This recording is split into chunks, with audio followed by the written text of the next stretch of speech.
आज हम ग्रामीण समाज में सामाजिक परिवर्तन विषय पर चर्चा करेंगे। परिवर्तन एक सर्वव्यापी प्रक्रिया है। यह निरंतर होता है। परिवर्तन यदि हम चाहें तब भी होता है और हम नहीं चाहें तब भी होता है। जब हम परिवर्तन को चाहते हैं और उसके लिए कोई योजना बनाते हैं और योजनाबद्ध ढंग से परिवर्तन किया जाता है तो उसे नियोजन कहते हैं। परिवर्तन की जो एक स्वाभाविक प्रक्रिया है, उस स्वाभाविक प्रक्रिया में परिवर्तन को रोका नहीं जा सकता। इसको समझने की कोशिश करें तो कोई भी व्यक्ति वृद्ध नहीं होना चाहता, पर समय के साथ बालपन, युवावस्था, प्रौढ़ावस्था और वृद्धावस्था आती है। तो इस तरह आप पाते हैं कि परिवर्तन एक निरंतर चलने वाली और स्वाभाविक प्रक्रिया है, परंतु परिवर्तन की गति को हम हमारे व्यक्तिगत प्रयास से बढ़ा सकते हैं, घटा सकते हैं, और इस प्रक्रिया का नाम नियोजन है। रोजर्स ने ग्रामीण समुदाय में सामाजिक प्रक्रिया को स्पष्ट करने के लिए उसके 3 चरणों की बात की है। पहला चरण है आविष्कार, दूसरा है प्रसार और तीसरा है परिणाम। आविष्कार एक प्रक्रिया है जिसमें नवीन विचार विकसित होते हैं,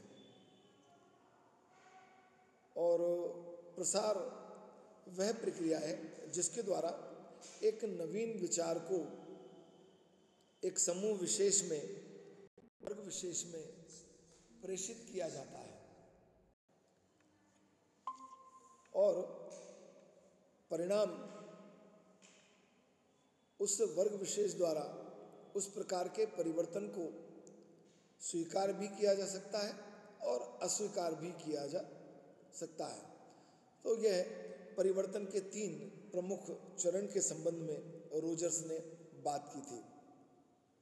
यदि हम आविष्कार के संबंध में देखने की बात करें और हमारा मुख्य विषय ग्रामीण समाज में सामाजिक परिवर्तन का अध्ययन करना है, तो हम पाते हैं कि औद्योगिकरण, नगरीकरण, वैश्वीकरण, दूरसंचार के साधनों का व्यापक प्रचार प्रसार, यातायात और के साधनों का प्रचार प्रसार, मोबाइल क्रांति, इन सब से जो ग्रामीण समाज तक विचार पहुँचे, ग्रामीण समाज ने उन विचारों को स्वीकार किया और उसका परिणाम ये हुआ कि ग्रामीण समाज में एक विशेष प्रकार का सामाजिक परिवर्तन देखने में आ रहा है। तो केवल औद्योगिकरण और नगरीकरण ने, संचार के साधनों के विकास ने नगरों को ही प्रभावित नहीं किया, बल्कि ग्रामीण समाज और ग्रामीण संस्कृति भी इससे बहुत प्रभावित हुई है। और मुख्यतः दूरदर्शन, या हम टेलीविज़न को कह सकते हैं, और मोबाइल क्रांति, इसने ग्रामीण समाज तक वह सब भेजा, वह सब प्रसारित किया जो शहरी समाज की विशेषताएं थी, और ग्रामीण समाज ने इसे बहुत आसानी से स्वीकार भी कर लिया। तो धीरे धीरे ग्रामीण समाज में भी इन सब के कारण सामाजिक परिवर्तन उत्पन्न हो रहे हैं।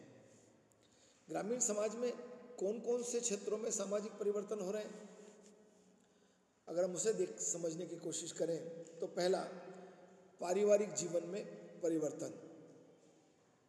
ग्रामीण परिवार में अगर संरचनात्मक दृष्टि से देखें तो संयुक्त परिवार की प्रधानता पाई जाती थी, और अगर हम प्रकार्यात्मक दृष्टि से देखें तो ग्रामीण परिवार के सभी लोग, सभी सदस्य मिलकर परिवार के कार्यों को बांटकर करते थे।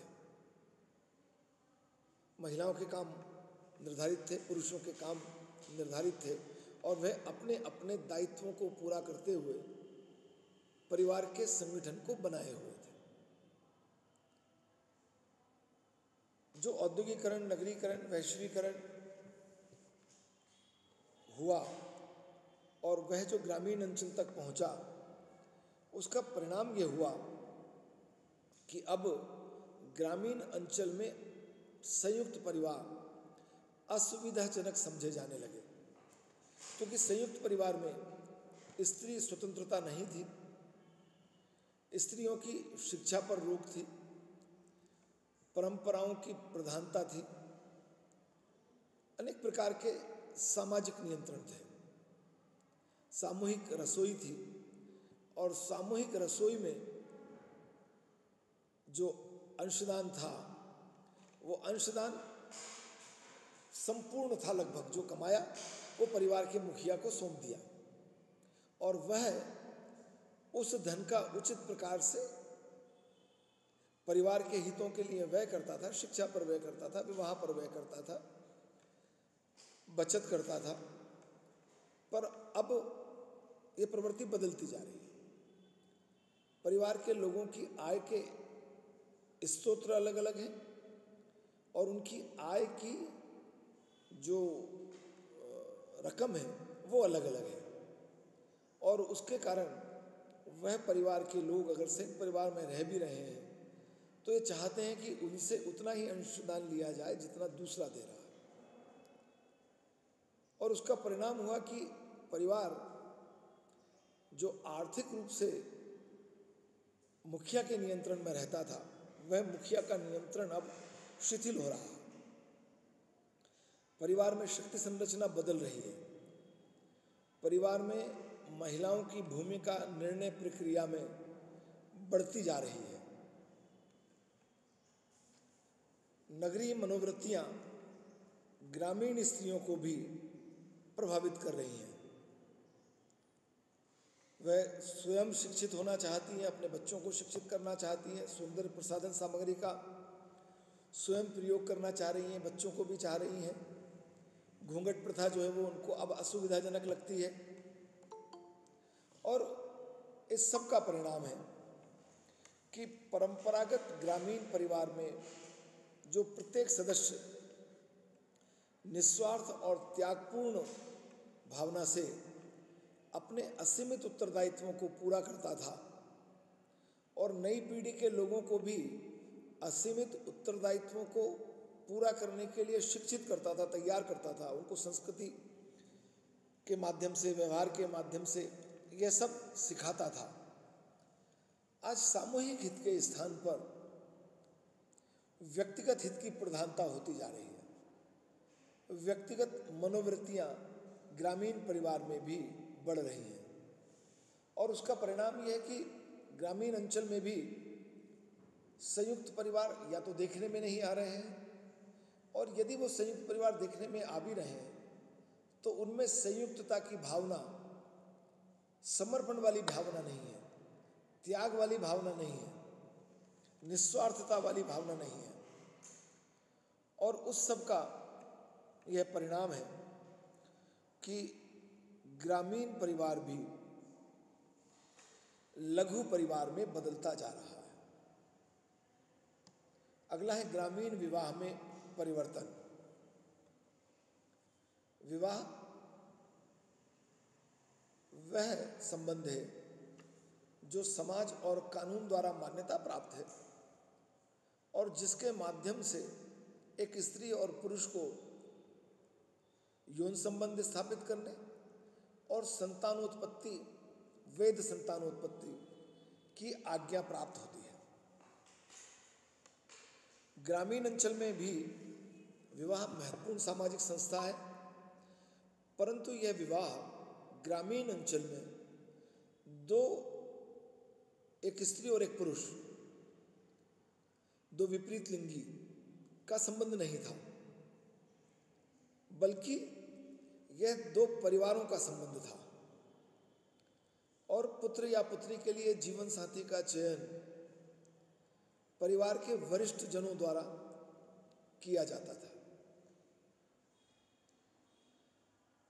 अब परंपराओं में संशोधन हो रहा है, परिवर्तन हो रहा है और जीवन साथी का चयन विवाह योग्य स्त्री और पुरुष स्वयं करना चाहते हैं। हालांकि विवाह से संबंधित परिवर्तन के कुछ लाभ हुए हैं, जैसे बाल विवाह कम हुए हैं, क्योंकि स्त्री और पुरुष जो विवाह करना चाहते हैं उनकी विवाह में उनके लिए जीवन साथी के चयन के निर्णय में सहभागिता बढ़ी है, इसलिए बेमेल विवाहों की संख्या कम हो रही है। ग्रामीण अंचल में भी विधवा पुनर्विवाह, अंतरजातीय विवाह की स्वीकार्यता थोड़ी बढ़ रही है। हालांकि दहेज आज भी ग्रामीण अंचल के विवाहों में देखने में आता है। आप जानते हैं भारतवर्ष में बहुसंख्यक लोग हिंदू हैं और हिंदू धार्मिक और सामाजिक जीवन में विवाह जन्म जन्मांतर का संबंध है। करवा चौथ के व्रत के माध्यम से इसे वर्ष भर में एक बार याद दिलाया जाता है कि ये 7 जन्मों का संबंध है।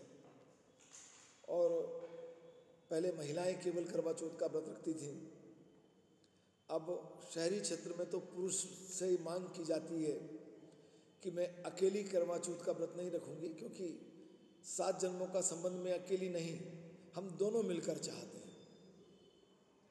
ये बात ग्रामीण अंचल तक भी पहुंच रही है। विवाह जो एक प्रकार का स्थायी संबंध था हिंदू धर्म और दर्शन के अनुसार, जिसे जीवन काल में तोड़ा नहीं जा सकता, कानून ने इस बात की आज्ञा दी है कि विवाह विच्छेद किया जा सकता है। और उसका परिणाम यह हो रहा है कि केवल नगरीय समाज में ही नहीं, ग्रामीण समाज में भी विवाह विच्छेद देखने में आ रहा है। यदि विवाह की प्रक्रिया की बात करें तो ग्रामीण जीवन पूरा सादा जीवन और उच्च विचार पर आधारित जीवन है, पर वर्तमान समय में ग्रामीण जीवन में भी विवाह संबंधों में दिखावा बढ़ता जा रहा है। एक बहुत छोटा सा गांव जहां 25-30 घर थे, आज के 3-4 साल पहले मुझे वहाँ किसी कारण से जाने का अवसर मिला। रोड के किनारे का गांव था, बस का जो रास्ता है उसमें रोड के किनारे का गांव। वहाँ एक बोर्ड लगा हुआ था, रोड से दिखता था, ब्यूटी पार्लर, और उस पर लिखा हुआ था दूल्हे दुल्हन का श्रृंगार किया जाता है। अब देखिए कि शहर से लगभग 50 किलोमीटर दूर सुदूर ग्रामीण अंचल में 25-30 घर जहाँ हैं वहाँ ब्यूटी पार्लर पहुँच गया और दूल्हे और दुल्हन का श्रृंगार किया जाता है, ये बात भी पहुँच गई। यह विवाह में बढ़ रहे दिखावे, ग्रामीण अंचल में हो रहे विवाह संबंधी परिवर्तन को सूचित करता है। शिक्षा का प्रतिशत ग्रामीण क्षेत्र में बढ़ता जा रहा है और शिक्षित युवक युवती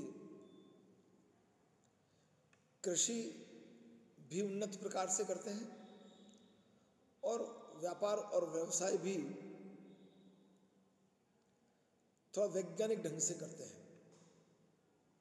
वह अगर तकनीकी शिक्षा प्राप्त है तो नौकरी करने के लिए भी बाहर जा रहे हैं और इस शिक्षा ने ग्रामीण विवाह को परिवर्तित किया है। ऐसे लोग, ऐसे बच्चे, ऐसे बालक, ऐसी बालिकाएं अपने लिए जीवन साथी का चयन स्वयं करना चाह रहे हैं और इसका परिणाम यह हो रहा है कि शिक्षित हो जाने के कारण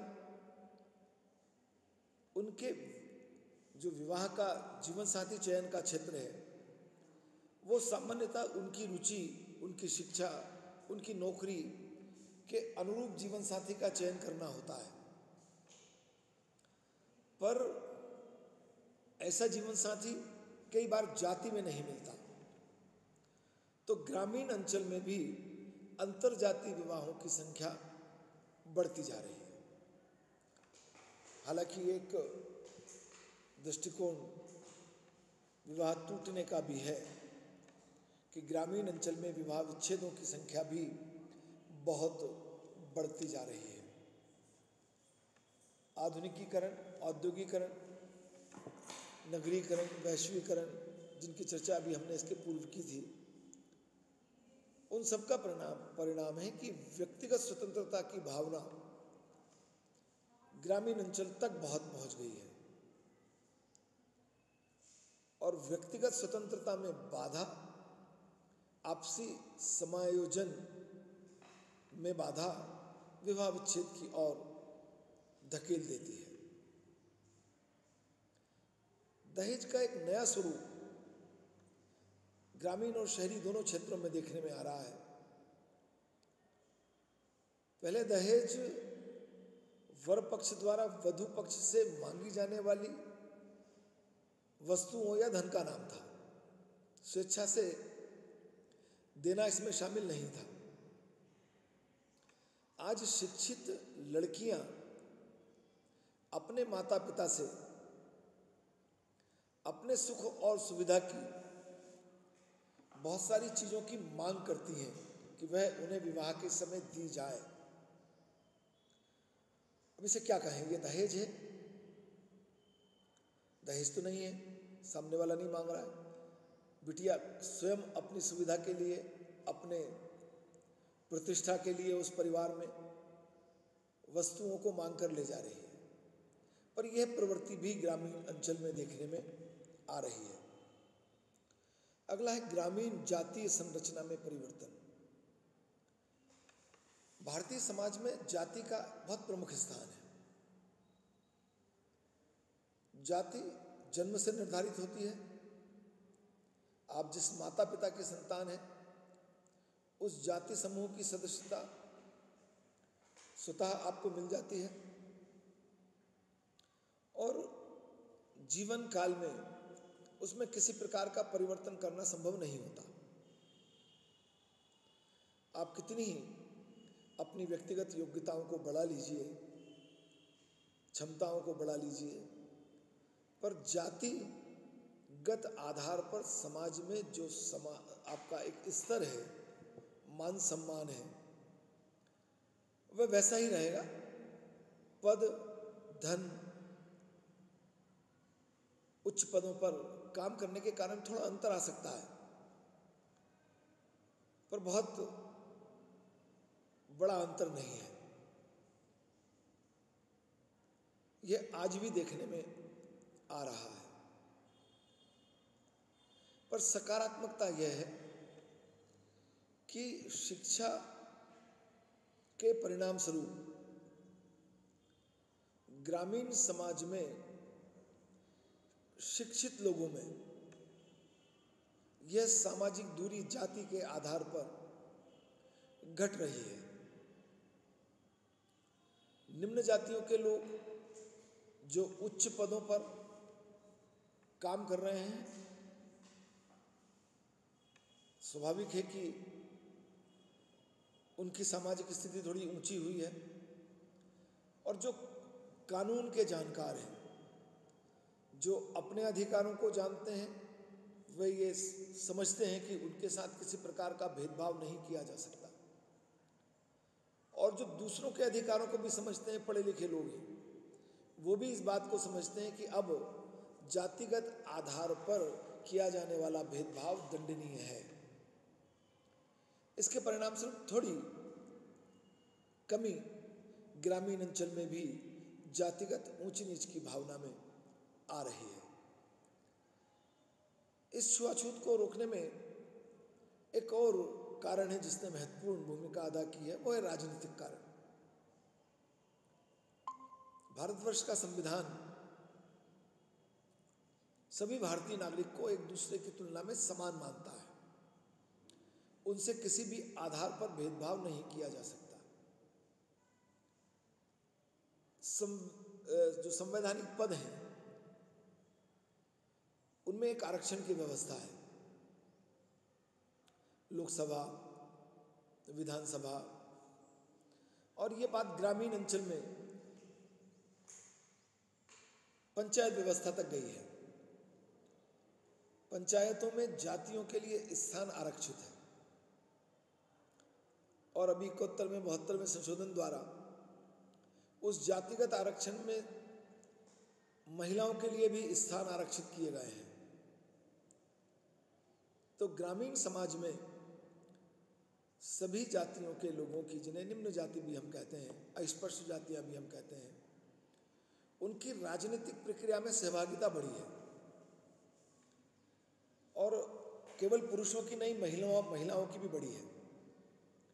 जब ये प्रारंभ हुआ था महिलाओं की सहभागिता, तो परिवार का पुरुष उनको लीड करता था।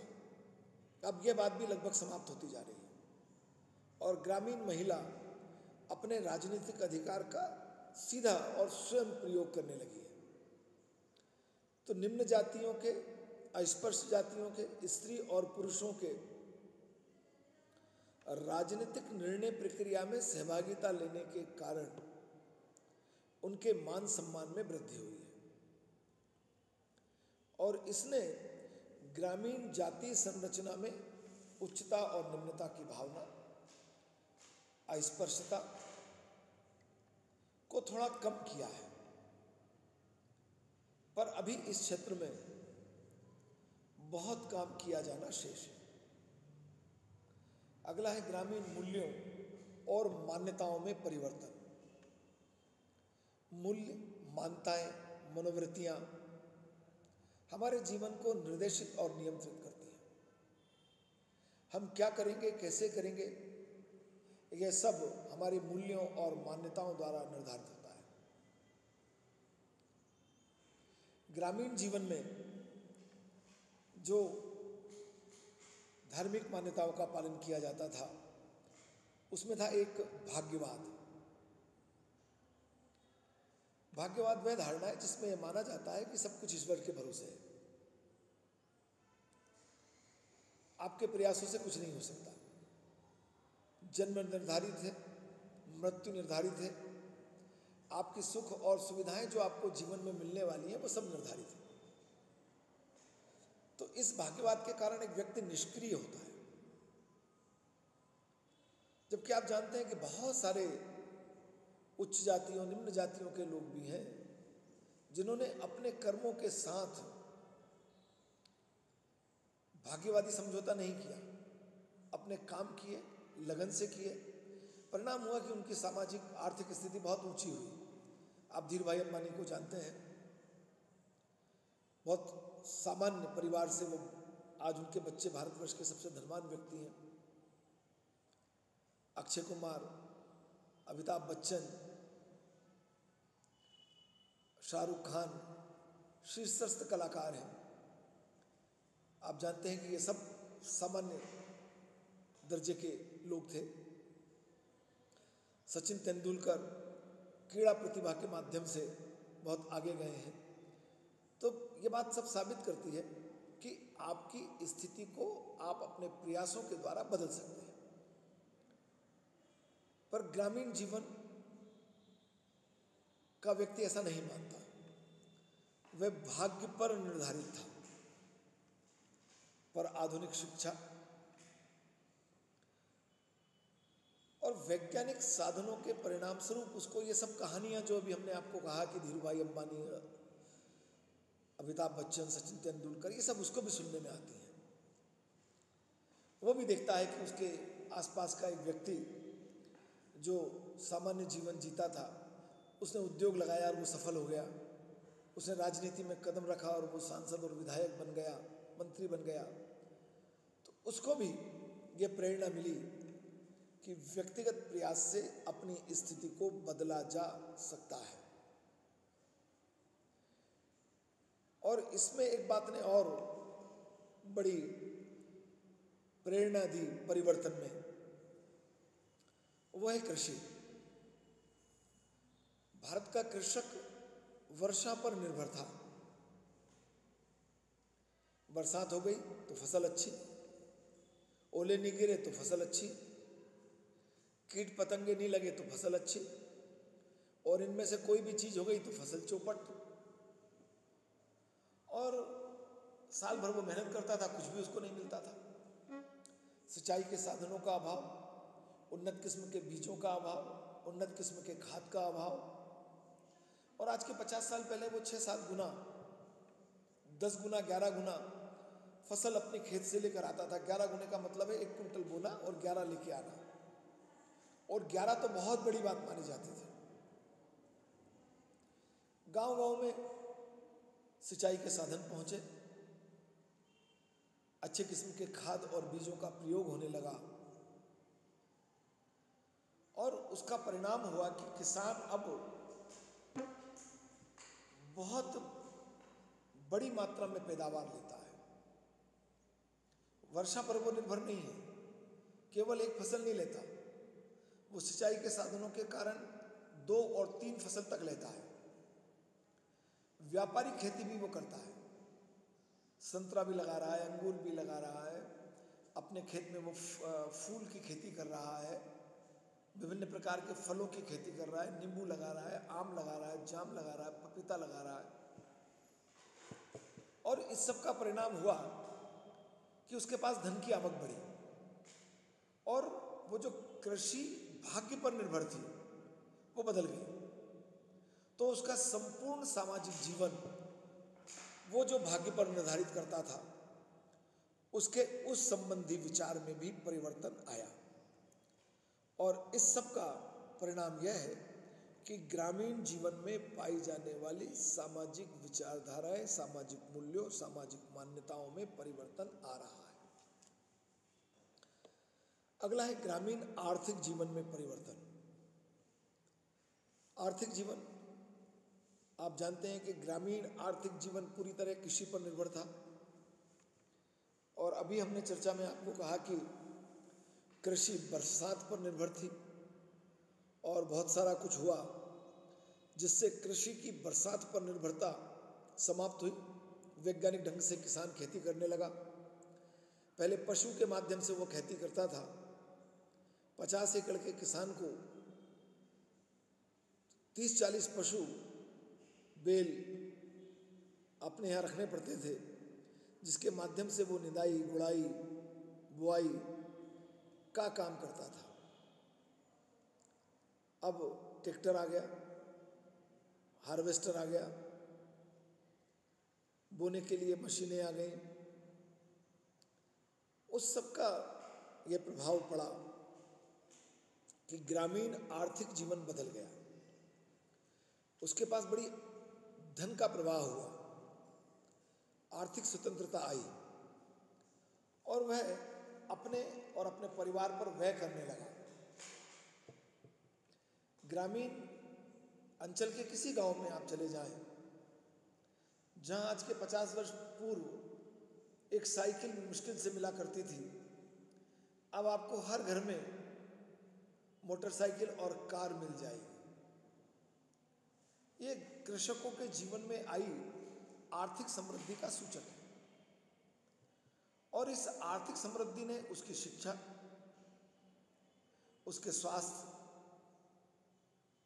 उसके जीवन स्तर, उसका खानपान सबको प्रभावित किया है। बड़े किसान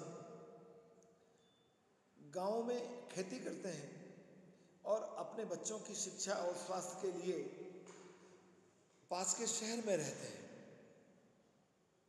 यह यातायात के साधनों के परिणाम स्वरूप संभव हो पाया, और यह यातायात के साधन उनके पास आर्थिक समृद्धि के परिणाम स्वरूप आए।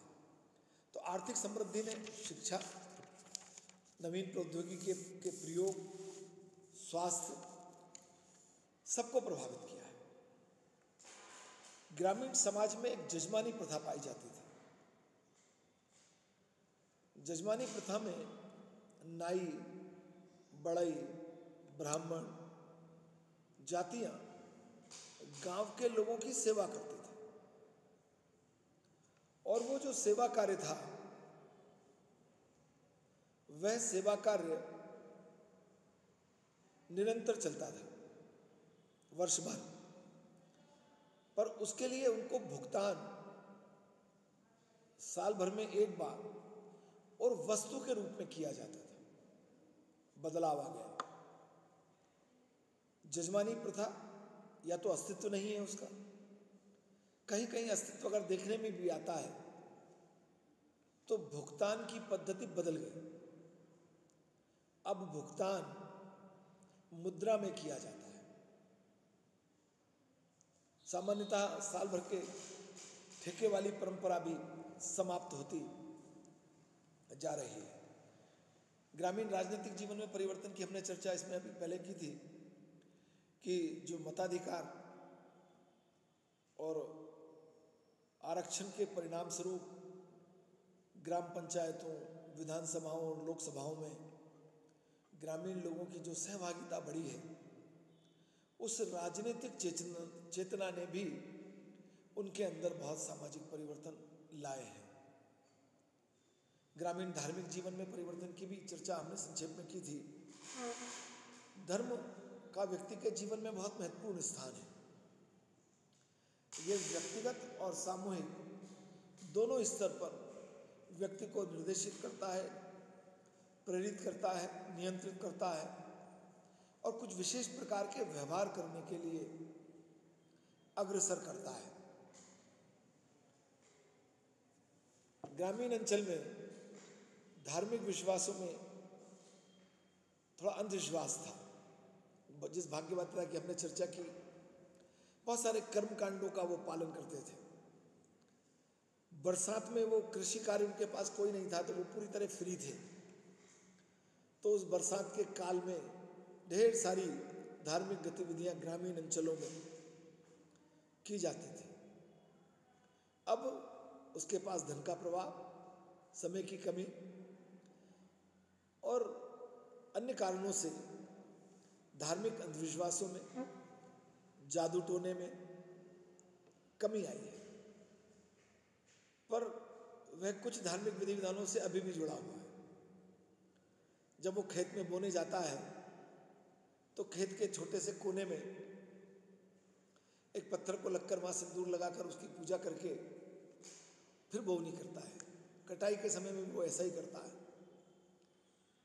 और उसके पीछे मान्यता यह है कि हे प्रभु, आप हमारी जो फसल हम बो रहे हैं उसकी रक्षा करना, बहुत अच्छी पैदावार देना। ग्रामीण धर्म जो धार्मिक विधि विधान क्रियाकलाप किए जाते थे उनसे मनोरंजन होता था। अब ग्रामीण समाज में मनोरंजन के साधन ढेर सारे पहुंच गए। उनके पास समय पहले खूब था, साधन नहीं थे, तो वो दिन भर बैठकर ताश खेलते थे, आला उदल की कहानियां गाया करते थे। अब दूरदर्शन है, टीवी है, जो आपको देखना है 24 घंटे सीरियल मिलता है, 24 घंटे गाने मिलते हैं, तो मनोरंजन के साधन बदल गए और इस सब ने उसके धार्मिक जीवन पर भी बहुत गहरा प्रभाव डाला है। और इस तरह हम पाते हैं कि ग्रामीण समाज का सामाजिक जीवन बदला है। सामाजिक जीवन के सभी क्षेत्र प्रभावित हुए हैं।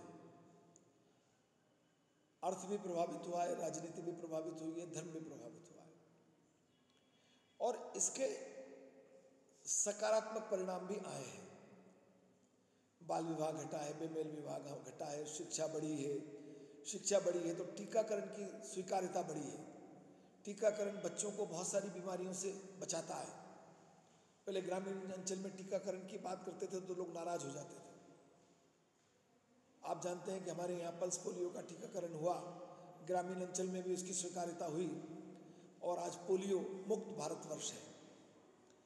तो ग्रामीण जीवन के सभी क्षेत्रों में परिवर्तन आए हैं और यह एक